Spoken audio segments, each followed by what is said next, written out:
gente! Meu nome é Isadora e hoje eu vou continuar falando para vocês mais um pouquinho sobre a geologia. Essa é a nossa última aula sobre o tema. Vamos lá! Então, nessa aula eu vou falar sobre as rochas. Mas antes da gente entender o que são as rochas, a gente precisa entender o que são minerais. Os minerais são os constituintes básicos das rochas, que, por consequente, são registros históricos da Terra. Lembra que eu tinha falado que a geologia vai estudar a Terra através das rochas? Então, é isso. Então, uma rocha é composta por diversos minerais. Por exemplo, a gente tem aqui o mineral calcita e ele pode compor uma rocha, tá bom? Geralmente, as rochas têm diversos minerais. E quais que são os critérios para que algo seja um mineral? Ele tem que ser de ocorrência natural, ou seja, tem que ser uma substância encontrada na natureza, não pode ser feito em laboratório. Ele é uma substância sólida cristalina. É uma substância sólida em que os átomos que compõem são dispostos em um arranjo tridimensional e repetitivo. E geralmente é inorgânico. São substâncias inorgânicas, excluindo dessa forma os materiais orgânicos, que formam os corpos de plantas e dos animais. Beleza? Como se formam os minerais? Os minerais se formam pelo arranjo das ligações químicas. A gente vai ter esse arranjo em agrupamentos submicroscópicos, em que aconteceu um processo rápido e os grãos desse mineral, o mineral é fino. E a gente vai ter os cristais que podem ser vistos a olho nu. É um processo lento. Os cristais são grossos. Tá bom? Vamos lá, então. Uma das maneiras de começar o processo de cristalização, que é de formação dos minerais, é diminuir a temperatura de um líquido abaixo do seu ponto de congelamento. Da mesma forma, o magma, rocha líquida, derretida e quente, cristaliza minerais sólidos à medida que resfria. A cristalização também pode ocorrer quando os líquidos evaporam, beleza? E as rochas? A identidade da rocha, gente, é determinada em parte por sua mineralogia e em parte por sua textura. Então, o que acontece? A mineralogia é a porção relativa dos minerais constituintes nessa rocha e a textura são os tamanhos e formas dos cristais ou grãos de uma rocha e o modo como eles estão unidos. Por exemplo, a gente tem 3 tipos de rocha. A gente tem a rocha ígnea, a rocha sedimentar e a rocha metamórfica.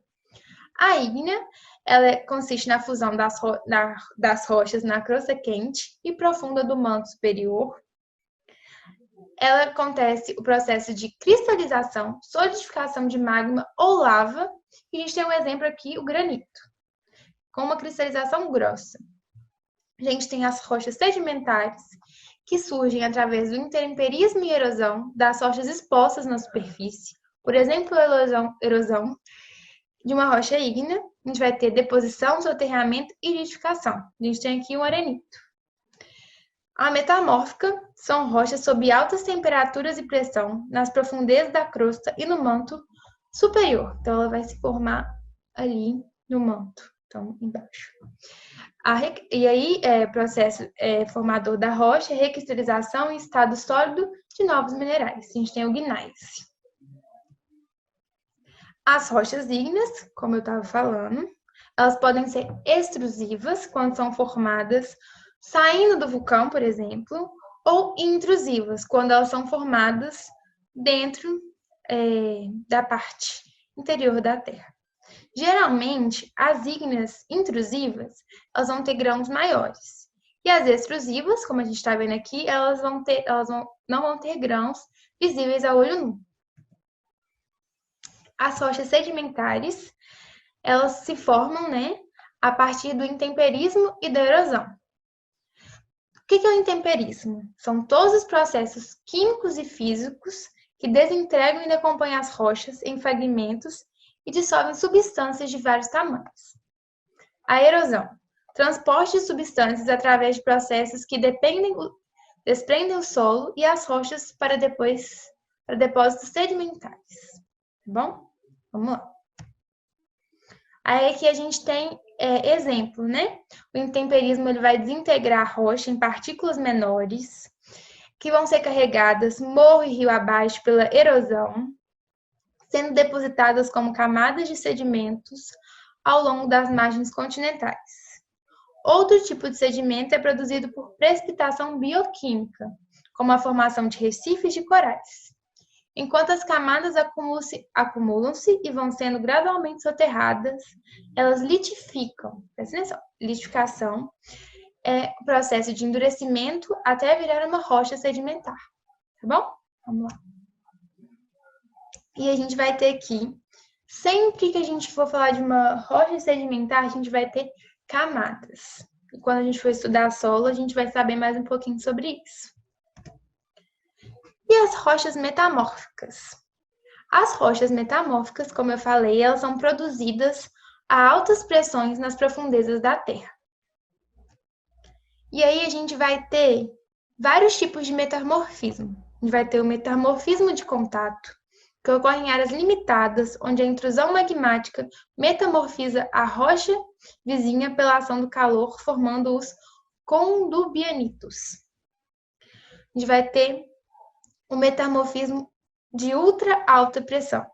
Ele ocorre na litosfera continental profunda e na crosta oceânica. A gente vai ter o metamorfismo regional.